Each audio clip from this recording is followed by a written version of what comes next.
সরাসরি প্রশ্ন জড়িত। বাংলাদেশের স্বাধীনতা সার্বভৌমত্ব অক্ষুণ্ণ থাকলে পরেই এখানে ইসলাম থাকবে, এখানে ইমান থাকবে, এখানে মুসলমান থাকবে। আর যদি এখানে স্বাধীনতা সার্বভৌমত্ব ধ্বংস হয়ে যায় তাহলে বন্ধুরা আমাদের কাশ্মীর হয়ে যেতে 3 দিনের বেশি সময় লাগবে না।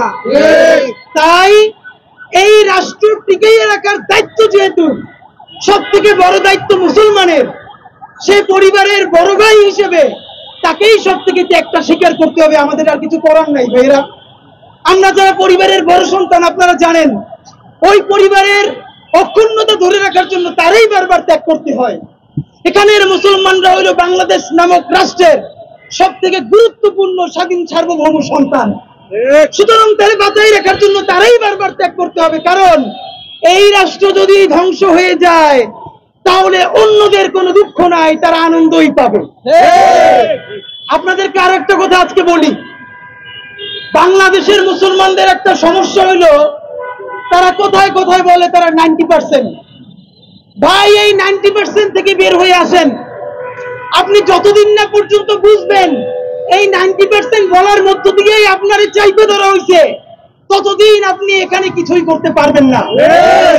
এই বাংলাদেশের 18 কোটি মানুষের মধ্যে মুসলমান পরিচয়ের মানুষেরা হলো সব থেকে বড় কালচারাল মাইনরিটি। প্রমাণ আমি আপনাকে বলি, তার বড় প্রমাণ হইল কোন মন্দিরে যদি সামান্য হামলা তো দূরের কথা, কোন ষড়যন্ত্র হয় তাহলে বাংলাদেশের বিশ্ববিদ্যালয়ের শিক্ষক, এনজিওবাদী থেকে শুরু করে সবাই সেটার পক্ষে মুহূর্তেই রাস্তায় নামতে পারেন। কিন্তু মুসলমানের নিজের জীবনের থেকেও পবিত্র কোরআনে কারিমকে যদি লাথি মেরে নষ্ট করা হয় তাহলে তার পক্ষে বলা তো দূরের কথা, তার ব্যাপারে একটা সামান্য শব্দের প্রতিবাদ করাকেও তারা সাম্প্রদায়িকতা মনে করেন। এইখানে মুসলমানের কোরআন কারিম ছাড়া অন্য সমস্ত ধর্মগ্রন্থগুলো হইল literature, great art, great literature. এটা বাংলাদেশের বুদ্ধিজীবীদের বইয়ের তাকে থাকতে পারবে, এটা বিশ্ব সাহিত্য কেন্দ্র থেকে শুরু করে সকল বড় বড় যেই আমাদের লাইব্রেরি গুলো আছে সেখানে থাকতে পারবে, কারণ এখানে অন্য ধর্মের স্ক্রিপ্ট গুলো শুধু ধর্মগ্রন্থ না, এগুলো গ্রেট আর্ট, গ্রেট লিটারেচার। কিন্তু কোরআন শরীফ এটা হইল শুধুই একটা ধর্মগ্রন্থ, এইটা কোনোভাবে গ্রেট আর্টও না, লিটারেচারও না, এটাকে বইয়ের তাকেও রাখা যাবে না, এবং এটা নিয়ে কথা বললে বুদ্ধিজীবীতে থাকবে না। এই হলো আমাদের অবস্থা।